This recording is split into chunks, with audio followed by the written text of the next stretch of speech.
Bonjour à tous, bonjour à toutes.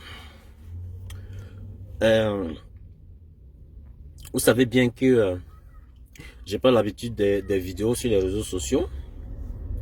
J'ai plutôt l'habitude d'écrire. Mais vous savez, c'est pas tout le monde qui lit aussi.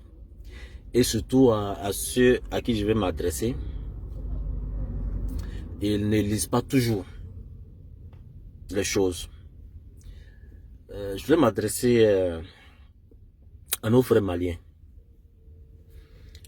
Parce que depuis un certain moment, on a l'impression que ils ont un problème particulier avec les Ivoiriens. Ils ont un problème particulier avec nous. Moi, je m'appelle Tal Chérif. Quand je dis Tal, tout le monde sait plus ou moins d'où le nom est originaire. Peut-être Mali, Burkina, Guinée, Sénégal, Mauritanie même. Mais je suis ivoirien.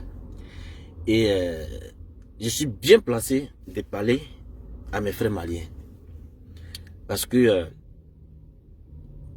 mon arrière-grand-père El Hadj Omar Tal, dont l'histoire n'est plus à compter au Mali, qui a été un fervent défenseur contre le colonialisme, dont la ville de Bandiagara au centre du Mali était sa capitale, la capitale de l'empire toucouleur qu'il dirigeait. Et je suis allé dans ces villes, j'ai tourné, voilà, pour aller connaître l'histoire de mes ancêtres.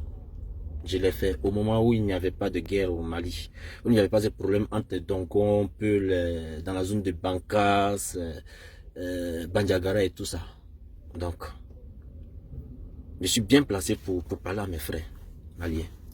Vous savez, quand nos parents quittaient le Mali, la Guinée ou autre pour venir ici, quand ils sont arrivés, ce sont les autochtones ivoiriens. Moi, je prends mon histoire. Ce sont les Bétibés qu'on appelle, on assimile aux Ani, d'Adiaké, c'est-à-dire à l'extrême sud de la Côte d'Ivoire. Ce sont eux qui ont reçu nos ancêtres. Ils les ont donné la terre. Ils les ont tout donné. Et ils sont restés là. C'est ce qui a fait qu'ils sont restés. Et quand ils sont restés, ils ont connu des femmes ici, des femmes d'ici. Ils ne sont même pas venus avec des femmes d'ailleurs. Ce sont des femmes d'ici. Voilà, nous sommes les fruits de ces unions-là. C'est pourquoi je dis que je suis bien placé de parler de mes frères maliens et puis en même temps de parler de la Côte d'Ivoire. Parce que je suis le fruit, ou même si vous voulez, le témoin de ce brassage-là. Et je ne suis pas le seul. Nous sommes des millions dans ce pays. Et ce pays nous a tout donné. Moi, je dois tout à la Côte d'Ivoire. Je dois tout à la Côte d'Ivoire. Donc, en aucun moment, je peux abandonner la Côte d'Ivoire ou bien trahir la Côte d'Ivoire pour un autre pays. L'Ivoirien n'est pas méchant. Et on a hérité de ça. Nous qui sommes voilà, à cheval entre originaires de ceci ou bien originaires de cela. Nous avons hérité de cette hospitalité-là qu'ils nous ont donnée. On ne peut pas trahir ce pays. Ce pays nous a donné trop de choses. On doit tout à ce pays. Et on fera tous les sacrifices pour que ce pays reste debout. On peut avoir nos divisions internes avec la politique, non, le nord c'est ci, le sud c'est là. Entre nous, ça c'est des choses qui arrivent dans tous les pays. Même la France, même qui est la France, les États-Unis même, en Chine même, tout ça, il y a des conflits internes comme ça. Ça arrive. Mais ce qu'il veut dire à nos frères maliens, c'est de mettre balle à terre. Votre ennemi n'est pas la Côte d'Ivoire. Votre ennemi n'est pas la Côte d'Ivoire. L'histoire des 49 soldats qui s'est passée, c'était une histoire politique. Ou même plusieurs Ivoiriens, je veux dire des millions d'Ivoiriens même, soutenaient entre griffes le Mali ou bien, si vous voulez, la junte malienne, le pouvoir de Bamako. Moi, j'ai discuté avec beaucoup ici. J'ai discuté avec beaucoup ici. Et cela, c'est dommage que cela ait pu arriver pour deux pays frères et voisins Mais ce n'est pas la fin du monde. Le problème a été réglé, on passe à autre chose. Moi, je sais qu'il y a eu toujours la rivalité sportive, c'est-à-dire les aigles du Mali et les éléphants de Côte d'Ivoire. Il y a toujours eu ça. Moi, je sais que ça ne date pas de maintenant, ça n'a rien à voir avec cette histoire de politique tout récemment qui est venue mélanger les choses. Il y a toujours eu ces rivalités entre les deux pays. Et ces rivalités-là, on a toujours mis dans l'amusement, on a toujours dit que c'est le sport, ça ne peut pas aller au-delà de ça. Je me rappelle en 2019, si la Coupe d'Afrique, en 2019 en Égypte, si ma mémoire est bonne, hein, la Côte d'Ivoire a éliminé le Mali. Et on sait ce qui s'est passé à Bamako. Quelques Maliens, je ne vais pas assimiler tous les Maliens à ça parce que je sais que tous les Maliens ne sont pas d'accord avec ça. Quelques Maliens ont attaqué des Ivoiriens là-bas parce qu'ils supportaient l'équipe de Côte d'Ivoire. On a vu les vidéos. Ça a encore sur les réseaux sociaux. Vous pouvez aller consulter. Et ça, on pouvait faire autant ici. Il y a combien de Maliens ici? Près de 3 millions si je ne m'abuse pas. Sans compter les binationaux. Sans compter ceux qui sont Ivoiriens, mais qui ont des origines maliennes. Mais qui se reconnaissent en tant qu'Ivoiriens. Ils sont tous là.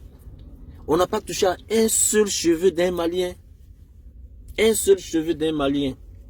C'est pour vous montrer la grandeur de ce peuple ivoirien. La grandeur de ceux qui vivent sur ce territoire. La preuve en est que quand vous êtes venu à Korogo, qu'est-ce que le maire de Korogo, que je salue d'ailleurs, l'ASPR, avec Suleiman Sakourou Gon Koulibaly, toute l'équipe, qu'est-ce qu'ils n'ont pas fait pour que vous ayez les tickets, pour que vous ayez des places, pour que vous ayez des hôtels, pour que vous ayez à manger? Tout, ils ont tout fait pour vous. Je suis témoin, j'ai vu des choses. Pour ceux qui ne croient pas, vous pouvez aller sur la page TikTok de l'ASPR, le maire de Korogo. Vous pouvez aller dessus pour voir comment ils ont été accueillis. Il y a eu même des Maliens même qui ont fait des témoignages pour dire qu'ils ne pensaient pas que les Ivoiriens étaient aussi gentils. Que les Ivoiriens, c'est vrai, ils parlent, ils aiment taquiner, en fait, ils ont la grande gueule, mais en aucun cas ils sont violents. On n'a jamais eu de violence envers le Mali. Il y a eu un problème politique. C'est fini, c'est passé.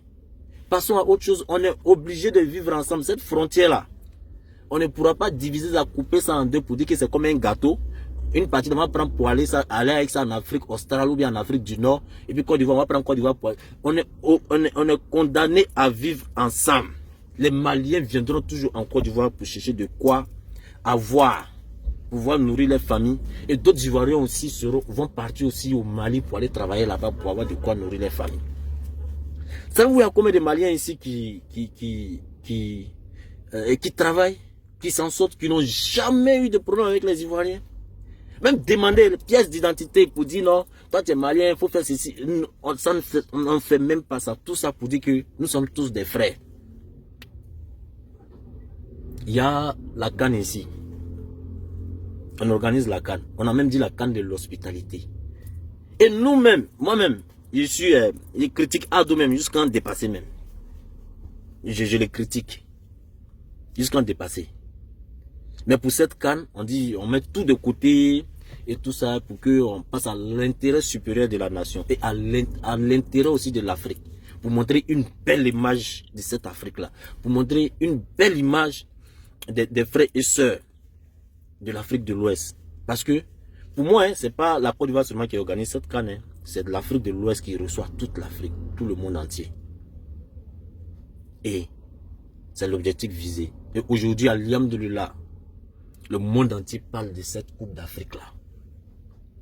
Parce que les Ivoiriens en eux-mêmes ont su taire les divisions pour pouvoir suivre le même objectif, qui est l'intérêt supérieur de la nation. Donc, chers Maliens, les Ivoiriens n'ont rien contre vous. Ils n'auront rien contre vous. Les Ivoiriens ne vont jamais vous envier. Ils ne vont jamais vous envier. Parce que ils ont déjà ce qu'il faut pour pouvoir avancer dans la vie. Ils sont déjà assez développés, si vous voulez que je dise ça, pour ne pas envier quelqu'un, surtout le Mali, qui est aussi un pays frère.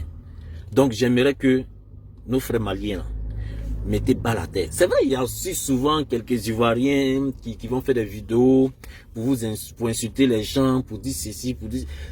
Mais vous ne pouvez pas assimiler ça à tout le peuple ivoirien. Regardez d'abord c'est-à-dire, ce qu'il y a de plus important que la Côte d'Ivoire vous offre, qui ces petites choses que vous allez utiliser contre la Côte d'Ivoire. Qu'est-ce que le Mali gagne en Côte d'Ivoire? Par rapport à ce que le Mali perd avec ces personnes qui vont vous insulter ou bien qui vont dire que le Mali est ceci, le Mali est cela, rentrer dans la politique et tout ça. Ça sert à quoi? Tout ça. On est condamné à vivre ensemble. Hein. Les 3 millions de Maliens qui sont ici là, ils ne vont pas se lever du jour au lendemain pour partir. Hein. Ils sont là. Ils vivent ici. D'autres ont des femmes ivoiriennes de souche, si vous voulez. Et où vous voulez qu'ils partent demain s'il y a des problèmes entre la Côte d'Ivoire et le Mali? C'est quel problème vous voulez créer? À cause de quoi? Non mais arrivé à un moment, il faut arrêter. Il faut arrêter. Au contraire, si on peut mettre main dans la main pour pouvoir avancer, on avance. Mais ce n'est pas la politique qui doit faire qu'on va se détester aujourd'hui. C'est pas la politique qui doit faire qu'on va se détester aujourd'hui. Et puis tu ne peux pas détester quelqu'un et puis dire que tu vas venir t'asseoir chez lui aussi. C'est incongru en fait. Il faut qu'on soit logique, soit on se met main dans la main pour pouvoir avancer. Parce que ce que vous êtes en train de faire, c'est pas bien. C'est pas bien du tout. Moi, je suis pas d'accord avec ça. Et il y a plusieurs Maliens ici qui ne sont pas d'accord aussi avec votre manière de faire. Personne ne compte vous ici. Aucun Ivoirien n'est jaloux du Mali. Vous pouvez mettre dans les histoires de politique. Vous n'aimez pas Alassane Ouattara parce qu'il est avec la France. Votre président Assimi et parce qu'il est avec la Russie. Non, non, ça c'est votre problème. Ça n'engage que vous. Il y a des millions d'Ivoiriens et de Maliens. Ça ne les intéresse pas. Alassane Ouattara ne les intéresse pas. Assimi Goïta ne les intéresse pas. Tout ce qui les intéresse, c'est de vivre bien et mieux. Je pense que le Mali a assez de problèmes. Hein, pour pouvoir venir en rajoutant encore, pour dire les Ivoiriens sont comme si la Côte d'Ivoire est comme si la Côte d'Ivoire, à cause de ballons. Et parce qu'il faudra d'abord lutter en interne pour que le Malien puisse avoir de l'électricité, pour que vous puissiez avoir des routes aussi comme ici, façon dont on a des routes ici, et pour que vous puissiez avoir un cadre de vie sain et agréable pour le Mali, pour l'intérêt du Malien. Je pense que ce sont des luttes que vous devez faire, la sécurité et tout ça. Et c'est ensemble qu'on doit le faire. Mais vous ne pouvez pas détester tout le monde. Et puis en retour aussi, vous-même être en paix chez vous. Ce n'est pas possible pour des gens qui n'ont pas de problème avec vous. Vous mélangez tout à la politique. En quoi est-ce que ça va régler nos problèmes? S'il vous plaît, le Mali et la Côte d'Ivoire sont condamnés à vivre ensemble. On est condamnés à vivre ensemble. Personne ne peut changer ça. Et c'est Dieu qui a fait qu'on est voisins aujourd'hui. Personne ne va changer ça. Et on restera toujours ensemble jusqu'à la fin du monde. On restera toujours ensemble. Ce que je vais vous dire, c'est de calmer les choses. Allons-y doucement. Allons-y doucement. Nous sommes un peuple. Ce sont les frontières qui nous ont divisés. Ce sont les blancs qui nous ont divisés. Mais nous restons toujours un peuple. Et nous sommes dans la même CEDEAO. Donc, il n'y a pas lieu de s'insulter à cause du football. Non, Côte d'Ivoire doit supporter ceci, ou bien Mali doit supporter pour créer des conflits entre la haine, pour installer la haine entre les uns et les autres. C'est nous qui serons les premiers perdants et les autres vont rire de nous comme d'habitude. Donc, les Ivoiriens n'ont rien contre vous. Cette haine que j'ai vue sur les réseaux sociaux, dans des vidéos, TikTok, Twitter, les Mali en train de... Je ne sais pas, ça répond à quoi. Quel est l'objectif qui est derrière? Et moi, à travers cette vidéo, j'aimerais vous dire qu'on n'a pas besoin de ça. En Côte d'Ivoire ici, nous, on n'a pas besoin de ça. Si on ne peut pas se mettre ensemble, il ne faut pas, on va se déranger. Chacun n'a qu'à prendre son chemin. Mais venir jusqu'à insulter et faire dénigrer un pays de cette façon-là, alors que ce pays donne tout à vos citoyens qui sont ici, je ne suis pas d'accord avec ça. Et je ne peux pas vous suivre dans ça. Et j'espère que Dieu nous donnera la bonne compréhension. J'ai été un peu long, je n'ai pas l'habitude des vidéos. Et j'espère que les uns et les autres vont comprendre cela. Et que cette CAN soit remportée par la Côte d'Ivoire. La CAN de l'hospitalité. Merci à vous.